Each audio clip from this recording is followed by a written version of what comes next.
Buenos días, buenas tardes, buenas noches amigos. No sé a qué hora nos van a ver.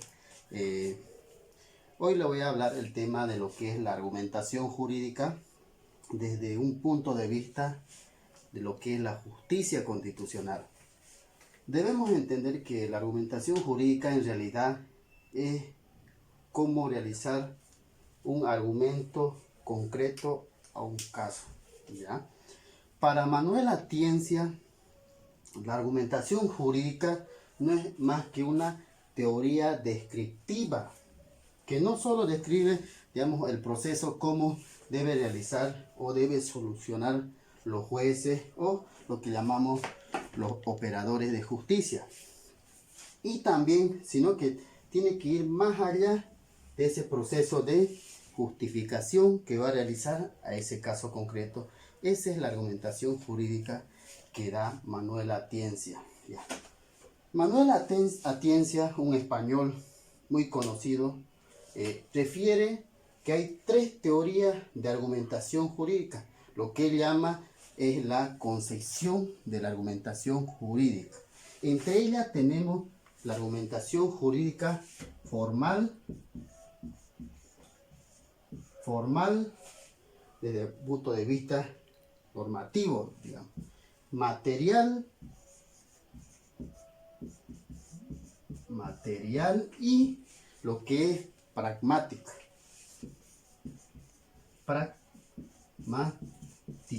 Ahora, debemos entender esto, las concesiones de la argumentación jurídica. Tiene que cumplir, en tema formal, tiene que cumplir una lógica deductiva.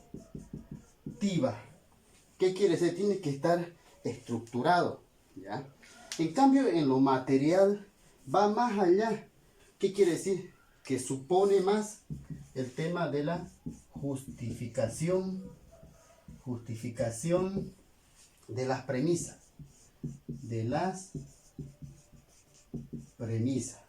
Y la pragmática, en otras palabras, es la dialéctica. Cómo convencer a una autoridad, dentro de un caso concreto, práctico, cómo convencer a un juez. El juez, al ver el convencimiento, la dialéctica que tiene el abogado litigante, más la documentación que inició, tiene que saber pragmar, en otras palabras, al juez. En otras palabras, convencer, ¿ya? Entonces, en otras palabras que dijimos que es la pragmática, es yo lo llamo, ¿no?, convencimiento. La dialéctica, la retórica que se usa mucho, ¿no?, en el convencimiento hacia el juez. Eso denomina Manuel Atienza como la concesión de la argumentación jurídica.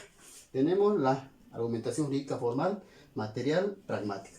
Formal, la lógica deductiva. Material, la justificación de las premisas, y la pragmática es el convencimiento que va a tener el juez dentro de un caso. Dentro de la argumentación jurídica vamos a hablar lo que es el tema de las justificaciones. Dos clases de justificación. Justificación interna y justificación externa. La justificación interna, llamada también de primer orden, y justificación externa, llamada de segunda orden. La argumentación jurídica puede ser desarrollada de dos puntos, de dos ámbitos, que podríamos ser los normativos y los fácticos. En otras palabras, los hechos. Esos son de dos puntos. Al momento de realizar una argumentación en las decisiones judiciales, lo que se requiere es una justificación interna y externa.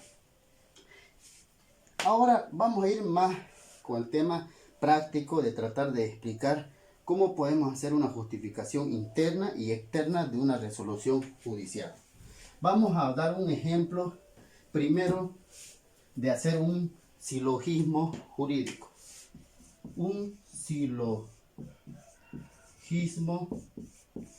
jurídico. ¿Qué es un silogismo jurídico? Es el razonamiento que se da al pasar por las premisas mayor, menor y tener una conclusión. Un ejemplo podemos dar es del artículo 253 del Código Penal Boliviano, que refiere al, si no me equivoco, es parricidio. Ya.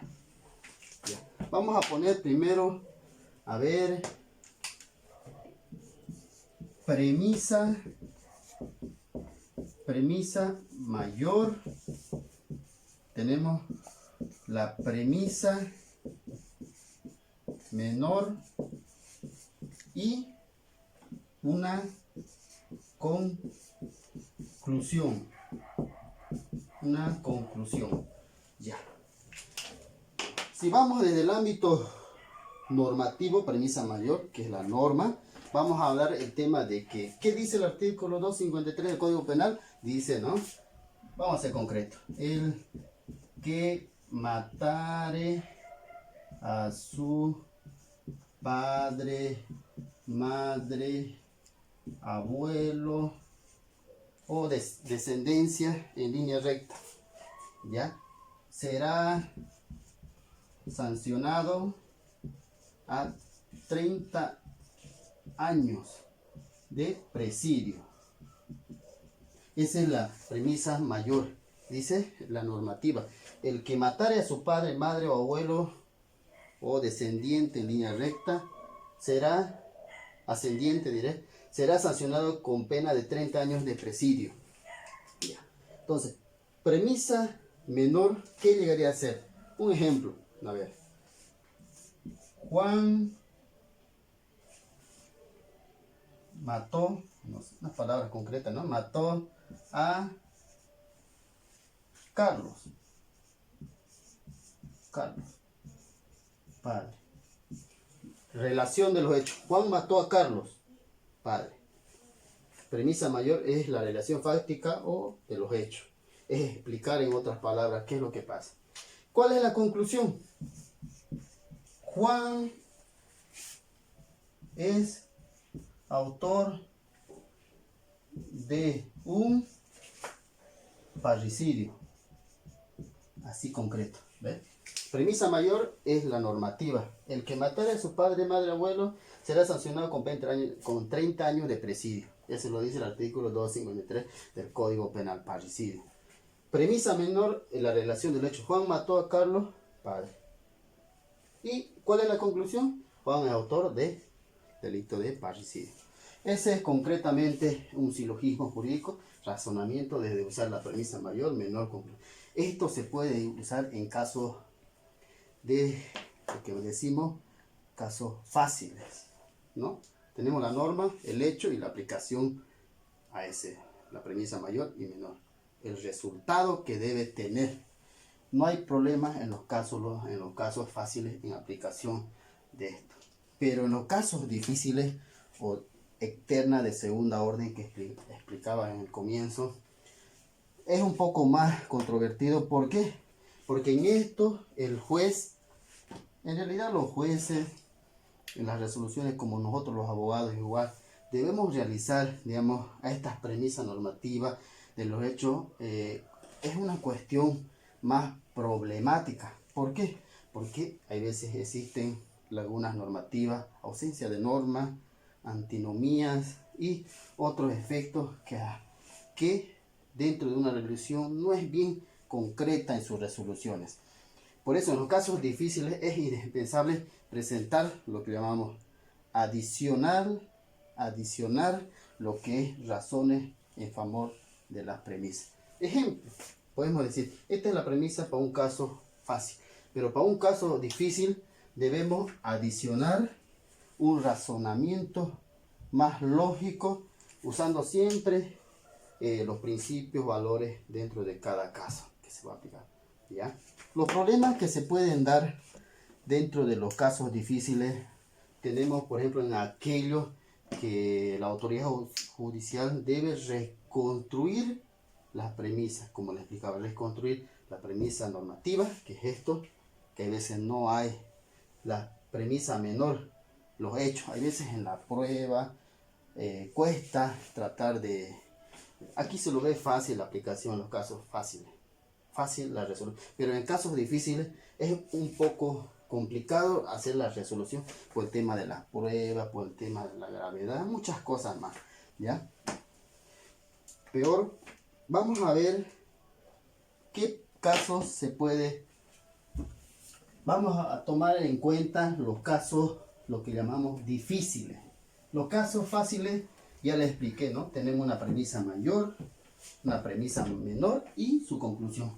Pero en los casos difíciles, donde mayormente es donde un poquito no podemos o no se puede determinar la aplicación de una norma a un hecho concreto y por ende un resultado que debe tener. Entre ellas tenemos los problemas de relevancia, ¿ya? Dentro de estos, en realidad los problemas se dan cuando no se puede, qué es lo que se va a aplicar a un caso concreto, porque existe, no sabemos qué es lo que se va a aplicar a un caso concreto cuando exista ausencia de norma, lo que llamamos laguna normativa, y las antinomias, no sé, ¿ya? Las antinomias son la contradicción que hay entre dos leyes, digamos, o dos argumentos jurídicos entre una ley. Ya, vamos a tomar en cuenta en los casos difíciles de resolver, tomemos un caso complejo que usted tenga, ¿no? Un problema de relevancia puede que no haya o haya ausencia de normas, lo que llamamos la normativa, la laguna normativa y las antinomias, ¿ya? Vamos a hablar en este caso primero de las lagunas normativas. De esto, dentro de los problemas de relevancia vamos a hablar de la ausencia de normas, las lagunas normativas, ¿ya? A ver, dentro de las lagunas normativas o cuando hay ausencia, el juez tiene que saber realizar lo que llamamos un argumento analógico. ¿Qué quiere decir la analogía? Buscar otro similitud, asímile, como llaman en materia civil, o a pari, ¿ya? Dentro de estos casos, lo que tiene que hacer corresponde primero, dentro de esta laguna normativa, encontrar lo que llamamos la identidad de razón. ¿Por qué razón? Voy a aplicar una norma análoga, lo que llamamos argumento analógico, ¿ya? ¿Por qué voy a usar un argumento analógico? ¿Ya? Entonces lo que tengo que identificar es la identidad de razón que permite fundar la aplicación de las consecuencias jurídicas. Preguntarnos por qué voy a aplicar, qué va a hacer. Y tiene que haber un círculo de semejanza. ¿Por qué estoy aplicando esta normativa a este caso? Tiene que haber una identidad de razón y un círculo de semejanza. Lo más importante es lo que podemos decir del supuesto hecho que se va a aplicar, ¿ya? Una vez efectuado esta actividad, la norma elegida podrá ser aplicada para resolver el caso. Una vez ya sabiendo estos actos, identidad de razón, círculo de semejanza, ya recién hablamos lo que se llama al hecho concreto. Lo que queremos en realidad es la construcción de un derecho, la creación del derecho, ¿ya? Entonces, no hay una norma aplicable a un caso concreto. Entonces, hay laguna normativa. Y al haber laguna normativa, hay que hacer un argumento analógico, ¿ya? Dentro de un caso concreto. Al crear un argumento analógico con identidad de razón, círculo de semejanza y recién entrar a un hecho, lo que vamos a crear, lo que vamos a hacer es la creación jurisprudencial del derecho. No estamos hablando de normas que crea la Asamblea Legislativa, estamos hablando de la creación jurisprudencial, de jurisprudencia que va a servir para usar a un caso concreto. Vayamos a un ejemplo con las premisas. A ver, vamos a hablar de las premisas con relación a la ausencia de norma. Ya. ¿Cuál sería nuestra premisa? Premisa mayor, premisa menor, conclusión. La premisa mayor, ¿qué sería entonces? Sería premisa aplicando, ¿qué vamos a aplicar? La analogía. ¿Qué dice? Premisa, claro, lógicamente esta es una premisa, o podemos poner, bueno, vamos a poner nomás, premisa normativa aplicando la analogía. Entonces, esa va a ser la premisa mayor cuando haya una ausencia de norma. Premisa normativa aplicando la analogía de otra norma, cumpliendo lo que dijimos, la identidad de razón y el círculo de semejanza. Y la premisa menor, ya les expliqué que es la relación de los hechos o fácticos. Y la conclusión, eso sería en problemas de relevancia cuando hay ausencia de norma, que el juzgador, nosotros como abogados también tenemos que saber. Premisa mayor, no sabemos qué norma aplicar, vayamos al principio de lo que le dije, ¿no? Tema de la analogía. Hay que buscar una norma análoga. Premisa normativa aplicando la norma analogía. Premisa mayor, premisa menor y la conclusión que debe tener dentro de un caso. Vayamos pero más a un ejemplo práctico que se ha dado. A ver, vamos a hablar el tema de la sentencia constitucional, si no me equivoco, es 562-2004-R, ¿ya? Este se refiere a un recurso de habeas corpus de un caso que sea, bueno, este es un caso antes que haya, digamos, la nueva constitución política del Estado, ¿ya? Entonces, sentencia constitucional 562-2004 refería a un recurso, bueno, en realidad mal llamado recurso, es una acción de habeas corpus, así lo denominaba antes del 2009, de la constitución política del Estado. Esto era antes, ¿ya? Entonces, sentencia constitucional 562-2004-R de un habeas corpus refería primero de que una persona se alojó en Santa Cruz, en la cual los policías allanaron el cuarto donde se alquilaba, donde se alojaba. Entonces, ¿cómo entró los policías a ese cuarto? Solo con el permiso del propietario. Entonces él dice, no, un momento, por favor. Tiene que haber una orden de allanamiento de una autoridad competente.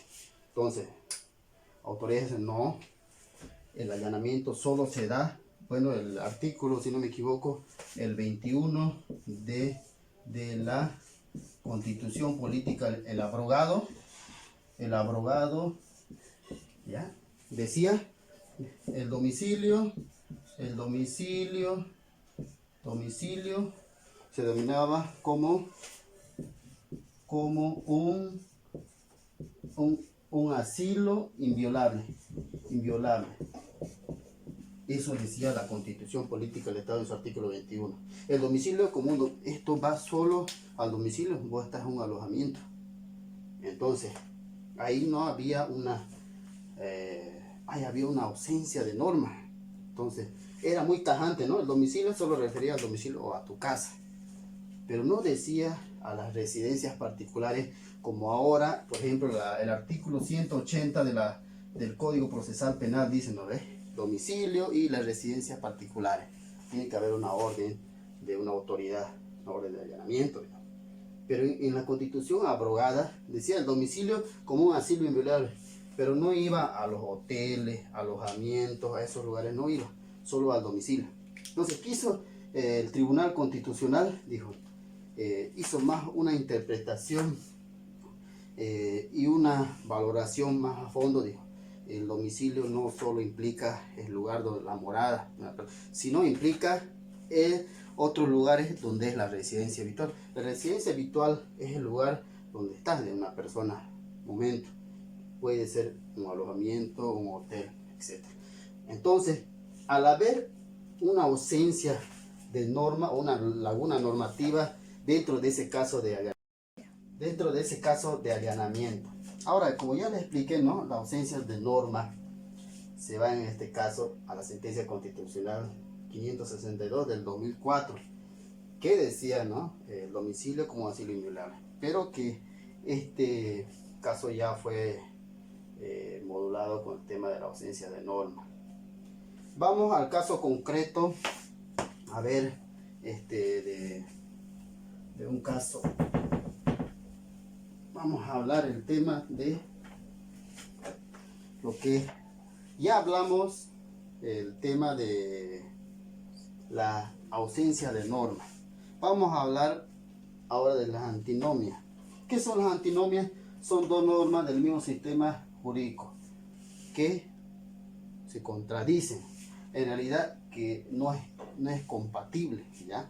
Entonces, dentro de las antinomias que se encuentran dentro de los problemas de relevancia, vamos a hablar de unos criterios interesantes, ¿ya?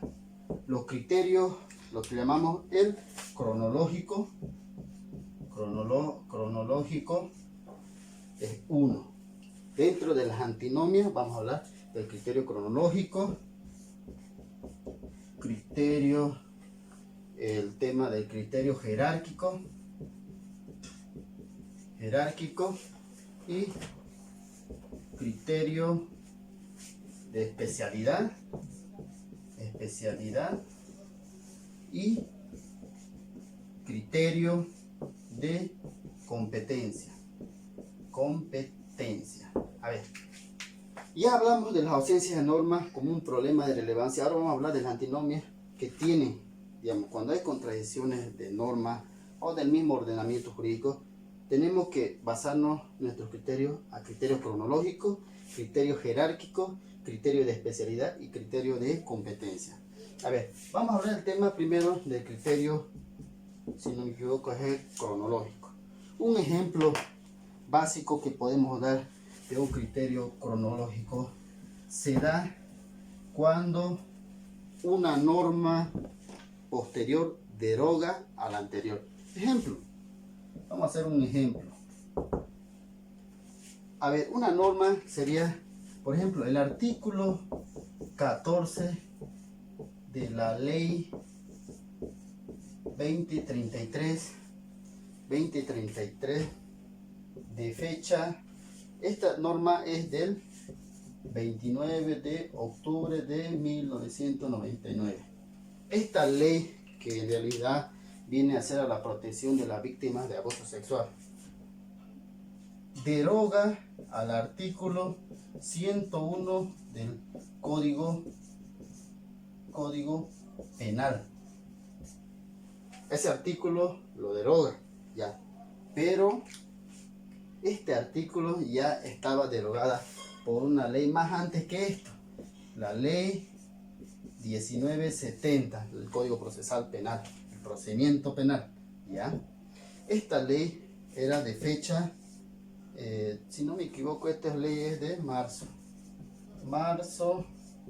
de 1999. Esta ley, la 1970 Código Procesal Penal, ya estaba más antes que esto. Pero vemos aquí, por ejemplo, el criterio cronológico que hay, la antinomía que hay entre la ley 2033 versus Código Procesal Penal. Mire, una ley posterior, esta ley deroga a la anterior. Entonces, no es una ley como una ley especial y una ley anterior, pero esta es la especial, esta es la general, digamos. Entonces, ley posterior deroga a la anterior. Entonces estamos viendo la antinomia las antinomías que hay entre la ley 2033 versus el Código Procesal Penal. Este es un ejemplo de unas antinomias de un criterio cronológico. Una ley posterior deroga a la anterior. Sigamos. Ahora vamos a hablar del criterio jerárquico. Este es interesante, el criterio jerárquico. ¿Por qué? A ver, vamos a poner aquí criterio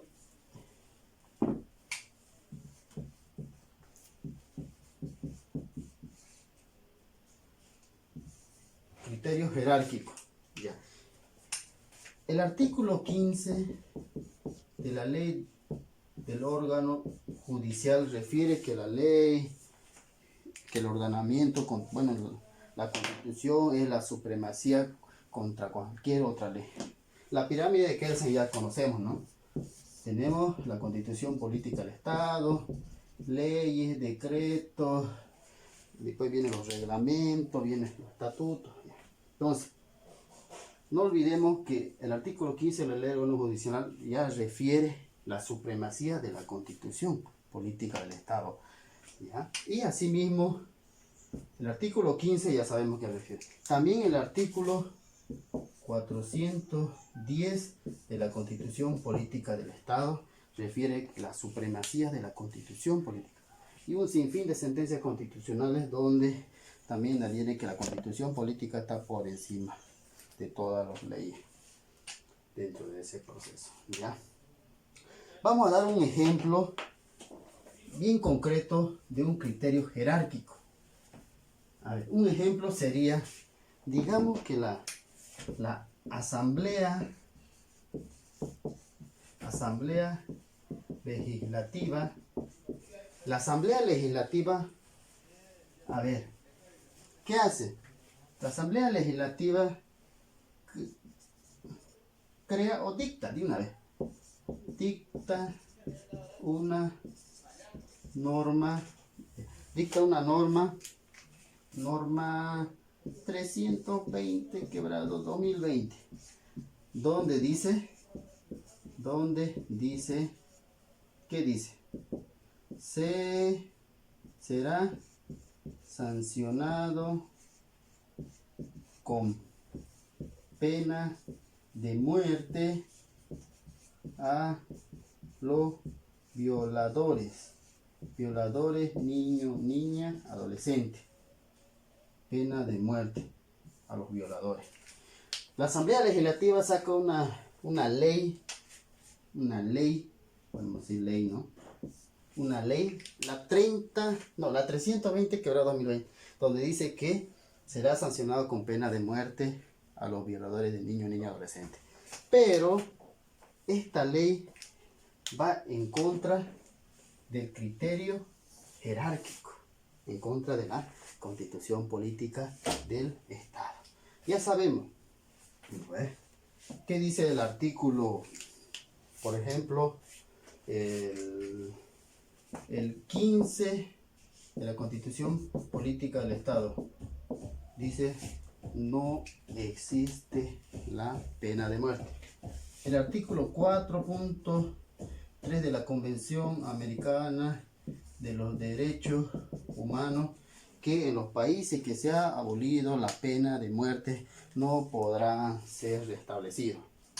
Y también, si vemos el artículo 118 de la Constitución Política del Estado, dice, la pena más alta será la pena de 30 años sin derecho a indulto por cualquier delito. Ya sabemos, entre esos delitos está el parricidio, el asesinato y otros artículos del Código Penal. Eso nos refiere al criterio jerárquico. No puede estar encima una ley creada por la Asamblea Legislativa con relación a una ley, bueno, por pena de muerte a violadores.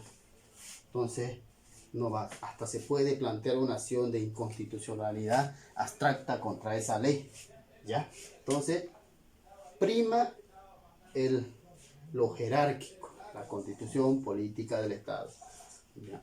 Si nosotros hacemos nuestra premisa, dentro de este caso difícil, hacemos una premisa mayor, ¿qué vamos a encontrar? Premisa mayor podría ser, dentro de este caso, será sancionado, no penal, será sancionado con 30 años sin derecho a indulto a los violadores de niños, niñas, adolescentes. Eso sí está dentro de la norma, de los 30 años. Esa es nuestra premisa mayor. Premisa menor, la relación de los hechos, les dije, ¿no? Entonces sería, Juan violó a X, una mujer adolescente. Entonces, ¿cuál es la conclusión? Juan es culpable del delito de violación niño, niña, y será sancionado a 30 años sin derecho a indulto, la pena más alta. Ese es un ejemplo de una antinomia con relación al criterio jerárquico.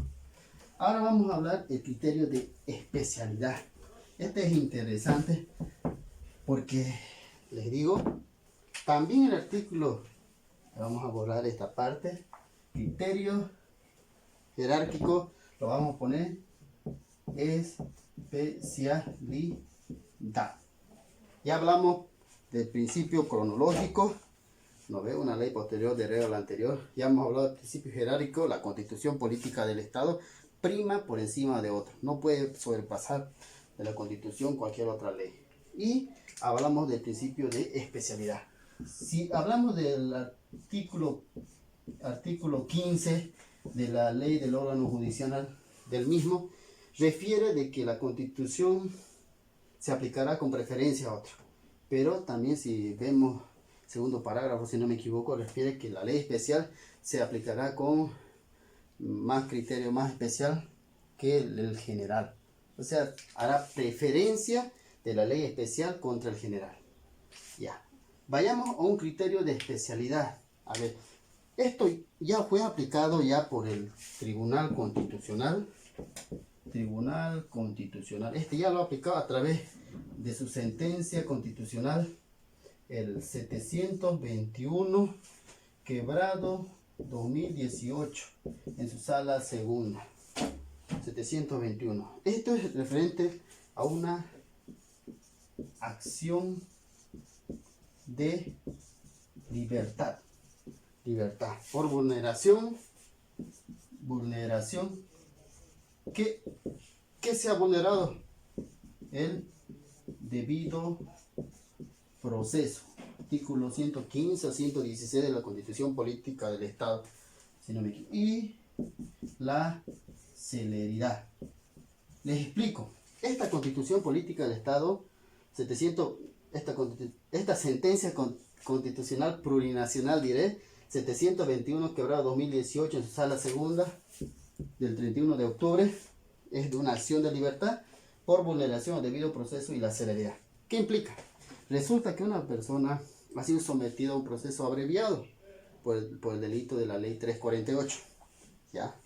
Entonces, él solicitó la suspensión condicional de la pena, adjuntó el REJA, como era su primera vez por delito, bueno, no tenía, con el REJA acreditó que no tenía ninguna sentencia dentro de los últimos 5 años por delito doloso y que era su primera vez, ¿ya? Entonces, solicitó al juez la suspensión condicional de la pena y el juez, por tema de, podemos hablar de cumpleaños, feriado, dilación, ese día no vino la secretaria, dilató el proceso, nunca se beneficiaba a la suspensión de la pena. No olviden que la libertad es primordial dentro de estos casos, ¿ya? Entonces, ¿qué hizo? Planteó una acción de libertad por vulneración al debido proceso y a la celeridad que no había. Entonces, aquí el Tribunal Constitucional, ¿qué le dijo? Sí, es evidente que no hay celeridad, por tanto, le dio la razón, ¿ya? Entonces, pero le dijo, usted se está beneficiando conforme al artículo 366 del Código Procesal Penal. Para pedir la suspensión condicional de la pena, lo hacemos conforme al 366 del Código Procesal Penal. para muchos casos usamos cuando el delito es menos de 3 años y que es primera vez. Usamos el 366 del Código Procesal Penal para una suspensión de la pena. Pero esta sentencia constitucional le dijo, un momento, la ley 348, artículo 76, dice, cuando no sea reincidente y sea su primer delito, sea menos de 5 años, bueno, dentro de los últimos 5 años sea su primer delito que ha cometido, se va a aplicar con preferencia este artículo. Por tanto, procede, le concede el tema de la acción de libertad, pero no con la aplicación de la suspensión de la pena con este artículo, sino con la ley 348, ya sabemos esta ley 348 es para garantir a una mujer libre de violencia. A base de la 348, en su artículo 76, dice, ¿no? Se debe aplicar en los casos de la ley 348 en violencia a las mujeres, no conforme al 366 del Código Procesal Penal, sino conforme a la ley 348 en su artículo 76. Si vemos esta ley y revisamos a fondo, vemos el artículo 4, numeral 14, ahí dice uno de los principios, la especialidad. Entonces, es aplicable en caso de la ley 348, cuando se pida la suspensión, no la 360. A eso se refiere la especialidad. Si hay antinomia, eso es antinomia. Cuando hay dos normas, no sabemos cuál aplicar, entonces aplicamos un criterio de especialidad conforme a la ley 348, artículo 76, numeral 4, en un caso de suspensión de la pena conforme a la sentencia 721-2018 que ya ha modulado. Eso sería conforme al criterio de especialidad. Vamos al criterio de competencia. Esto es fácil. El criterio de competencia es más referido al tema del ámbito nacional, departamental, municipal o indígena, originario, campesino, de acuerdo a las competencias que le toca del lugar. Eso es con relación a los problemas de relevancia. Ya hablemos de la ausencia de norma y de las antinomias, que a base de criterios tenemos cronológico, hablamos del jerárquico, especialidad y de competencia. Ahora vamos a ver de todo esto el tema de los problemas de interpretación. Ya hablamos problemas de relevancia, ahora vamos a hablar problemas de interpretación. Vamos a hablar problemas de interpretación. Ya, vayamos con ejemplos en un problema de interpretación. El tema de la interpretación es importante porque tanto el abogado, el juez, bueno, todo lo que estamos implicados en el tema judicial, debemos saber la manera de cómo se debe interpretar una norma. Ya la sentencia constitucional plurinacional 827/2013 ya refirió a un problema de interpretación. A ver, tengo un caso de acción de libertad. A ver, vamos a ir bien a fondo. Ya. Resulta que esta sentencia constitucional plurinacional refería a que había un caso que se planteó una acción de libertad. A ver, le explico. Una persona fue sentenciado por robo agravado, ya, por 10 años de cárcel, ya, en primera instancia, 10 años le dieron, ya. Pero está en etapa de apelación, ya. Entonces, él se encontraba con detención 38 meses. Detención preventiva 38. Entonces él solicitó la cesación a la detención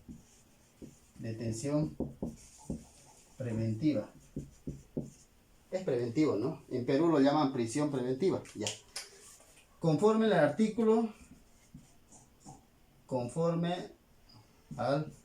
artículo hay que saber mencionar en virtud a qué artículo voy a pedir la cesación porque tiene vertiente.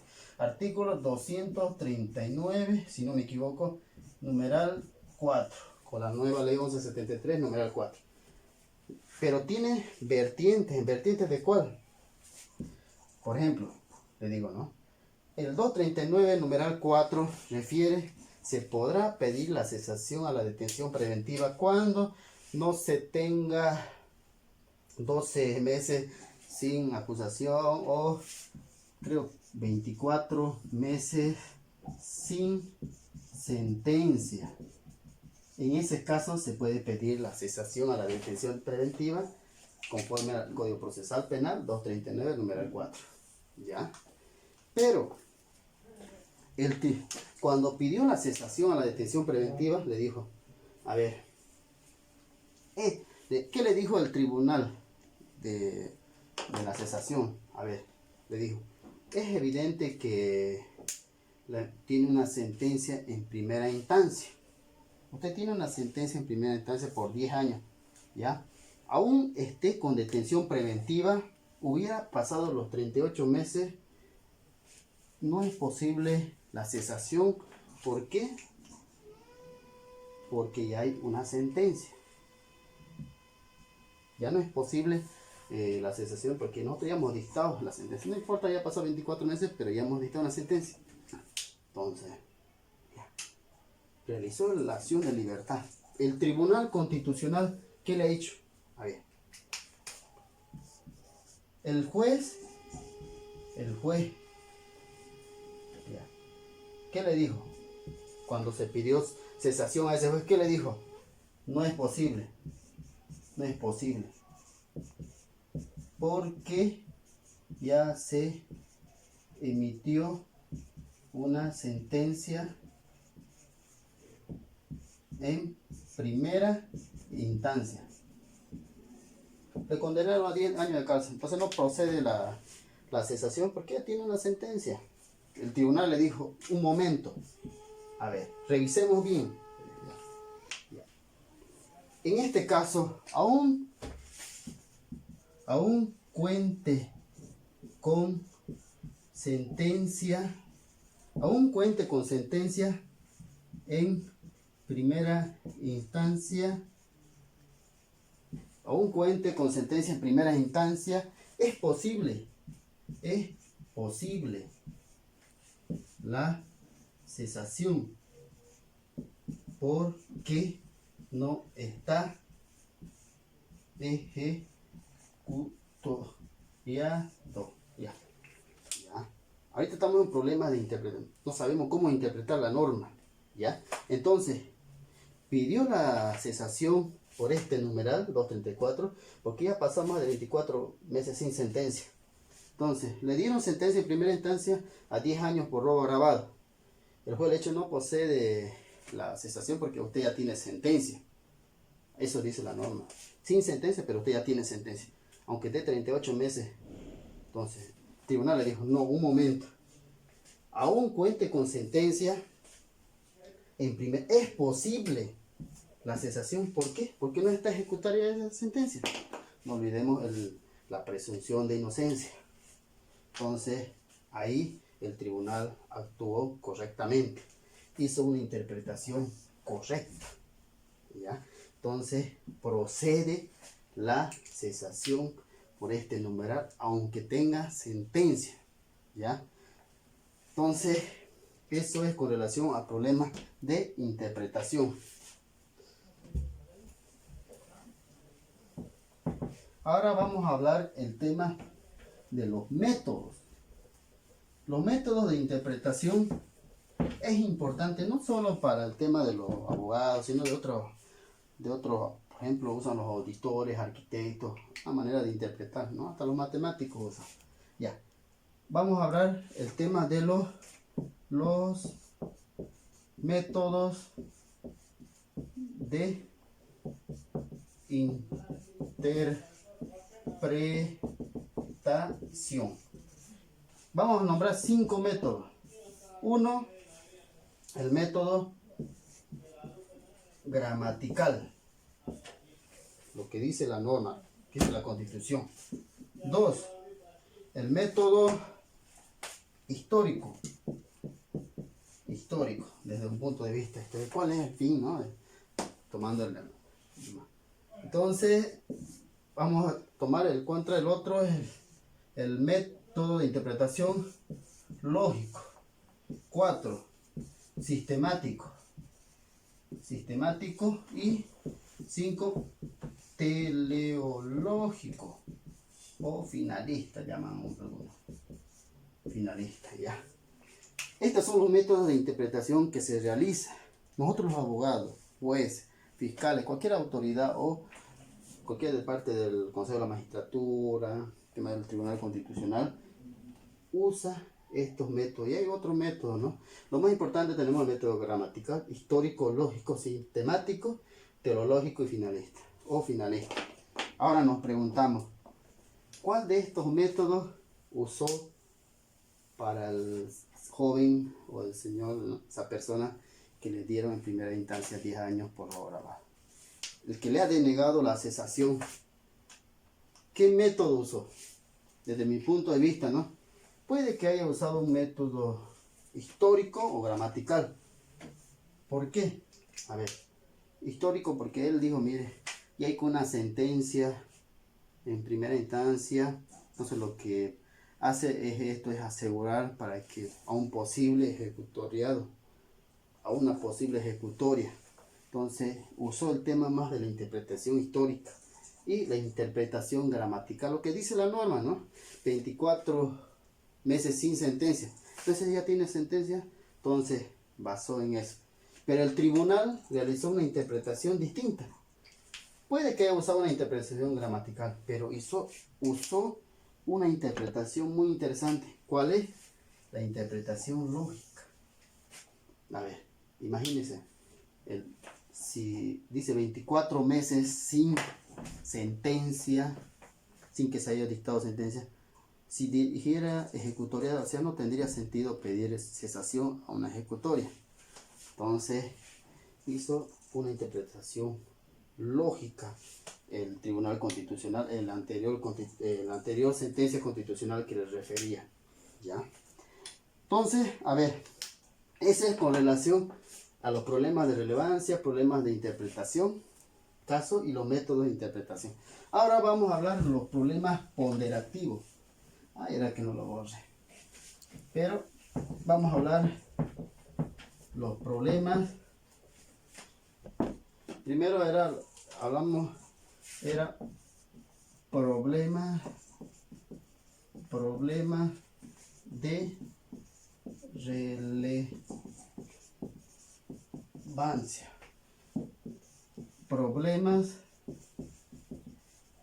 Problemas de interpretación.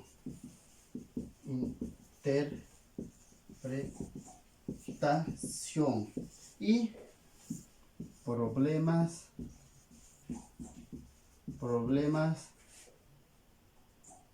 de ponderación. Ya estamos concluyendo ya. A ver, problemas de ponderación. A ver, Prieto Sánchez decía, ponderar es buscar la mejor decisión, la mejor sentencia, en otras palabras, ¿ya? Ese es lo que dice Prieto Sánchez, uno de los juristas muy interesantes. Ponderar es buscar la mejor decisión. A ver, debemos tomar en cuenta aquí lo que es el tema de las reglas y los principios. Robert Alexis, alemán, refería que las reglas son mandatos definitivos. Bien lo cumple o bien no cumple. Si la norma dice que puedes manejar tu vehículo a 80 kilómetros, pasas a 81, no has cumplido. Bien cumples o bien incumples. Esos son los mandatos definitivos dentro de una regla o una norma que dice Robert Alexis. Los principios son en realidad mandatos de optimización que se aplique lo más posible favorable, digamos. A eso se refiere. Vayamos a un caso de ponderación muy interesante que un colega me lo ha pasado. Tema de la sentencia. Vamos a hablar en materia civil de una sentencia constitucional número 20. 2164 del año 2013. Ya. Vamos a hablar de esta sentencia en materia civil. Ya. En materia civil, un proceso ejecutivo se presenta, se adjunta un título ejecutivo, se le notifica, tiene 10 días para las excepciones, no excepciona, se solicita la ejecutoria de eso y pasamos a la etapa de ejecución. Ya. Dentro de este caso de una acción, acción de amparo constitucional. Esta acción de amparo constitucional presentada, resulta, antes de entrar a esta acción de amparo, resulta que se inició esa demanda que les explicaba. En etapa de ejecución ya se pedía el desapoderamiento de esa casa. Entonces, cuando fueron a hacer el desapoderamiento, había unos señores ahí que eran poseedores. Dijeron, no, un momento, a nosotros no nos han notificado. Nosotros vivimos más de 10, 15 años en esta casa y por tanto nosotros somos propietarios. Entonces, presentó un incidente para que no se cumpla el tema del mandamiento de desapoderamiento, lanzamiento, ¿ya? Entonces, el juez le denegó. Un momento, no procede el tema de su incidente que ha presentado. ¿Por qué? Porque hay una sentencia ejecutoria. Cuando hay una sentencia ejecutoria no se puede hacer nada. Usted no es parte del proceso. ¿Qué hizo? Entonces, paralelamente ya inició un proceso de usucapión. Quiere obtener el derecho propietario a través del tiempo, ¿ya? Y a la vez presentó la acción de amparo constitucional. Presentó la acción de amparo constitucional con el fin de que será vulnerado el derecho. Se puede presentar una acción de amparo constitucional dentro de los 6 meses cuando se vulnera el derecho y garantía. El derecho a la hábitat. Se ha vulnerado, ellos presentaron un amparo, los poseedores, un momento, se me ha denegado el incidente, podemos plantear un usucapión, pero a mí se me ha denegado el derecho a la hábitat, vivienda, debido proceso en su vertiente, defensa. No olvidemos que el debido proceso ahora ya se ha modulado, tiene 17 vertientes, que es interesante saberlo. El derecho a la hábitat, vivienda, debido proceso. Planteó la acción de amparo. El juez que tomó el caso, el juez de garantía, dijo, un momento, no procede la acción de amparo. ¿Por qué? Porque el señor tuvo acceso a la justicia, presentó demanda, salió sentencia inicial, se notificó a las partes, hay título ejecutivo, no ha excepcionado, hay una ejecutoria y un mandamiento. Se ha cumplido el acceso a la justicia, por tanto se le deniega. No procede el derecho no procede la acción de amparo, por tanto se deniega. Esto fue a revisión al Tribunal Constitucional Sucre. ¿Qué dijo? Vamos a hacer una ponderación de derechos. Vamos a hacer una ponderación de derechos. Aquí hay la parte que está pidiendo el desapoderamiento de esa casa porque cumplió todos los requisitos que dice la norma civil, ¿ya? Por tanto, en etapa de ejecución se pide el desapoderamiento para que pueda ser posesionado el propietario.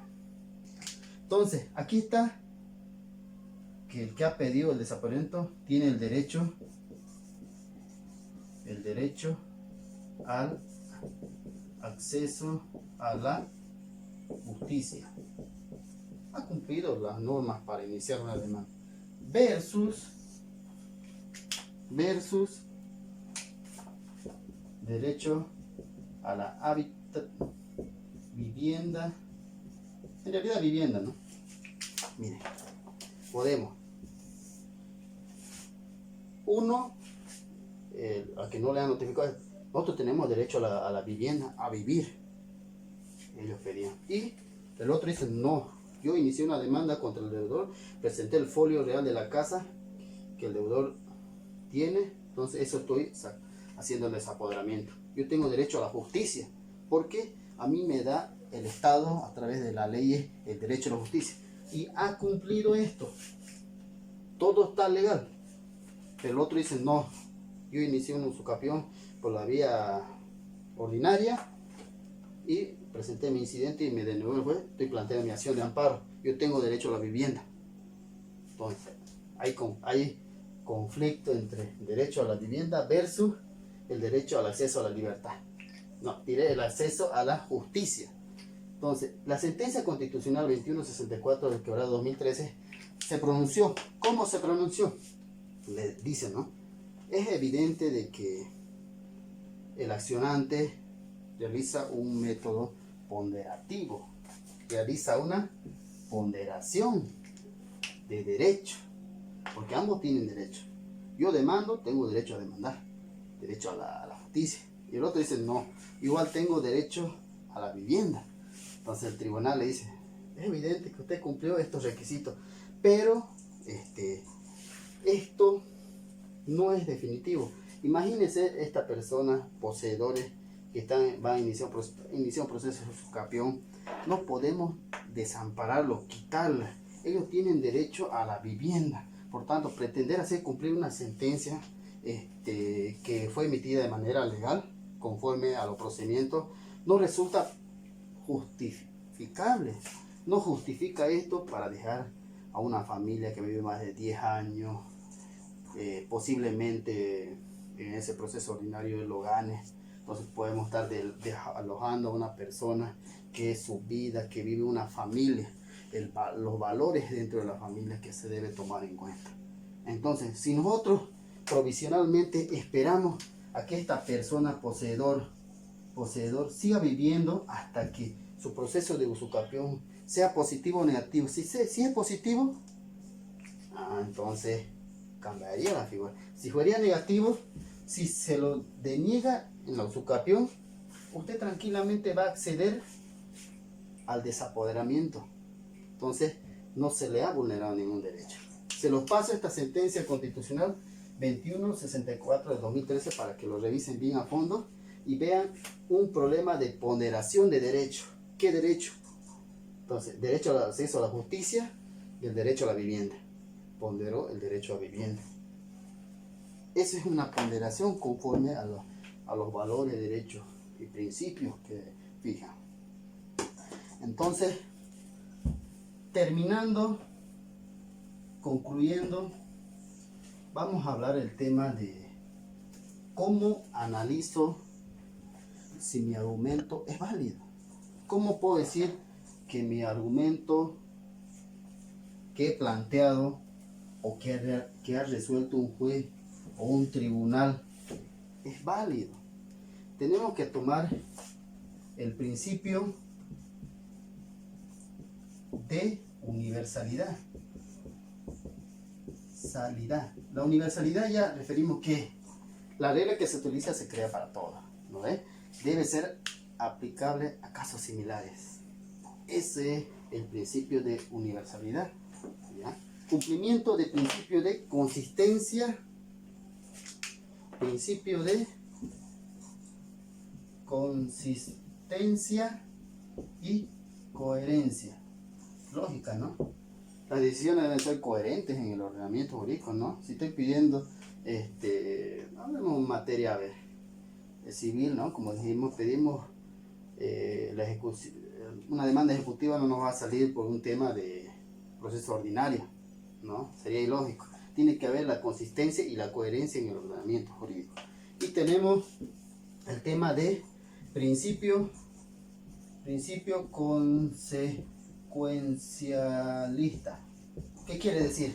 La decisión se justifica porque promueve un cierto estado de cosas que se considera valiosa. Esos son los tres principios para saber si mi argumento es válido o correcto, ¿ya? Hablamos de los problemas de relevancia, problemas de interpretación, problemas de ponderación, principio. Si mi argumento es válido, tiene que cumplir esto, ¿ya? ¿Cómo analizo si es válido? A través de estos principios. Entonces, hemos concluido con el tema de lo que es la argumentación jurídica desde el punto de vista de la justicia constitucional. ¿Qué quiere decir? De que todo en tema de argumentación podemos hablar en 3, 4, 5 días o una semana. Hay diplomados, hasta maestría. Lo que hemos hecho es tratar de reducir lo más, o sea, simplificar en lo más posible todo esto, y para que podamos debatir o tratar de hablar de alguna de la argumentación. Ya dije siempre de que en materia de derecho tratamos de acercarnos lo más posible. Nunca, a veces es como la matemática, ¿no? 2 por 2 es 4. A veces tenemos criterios distintos.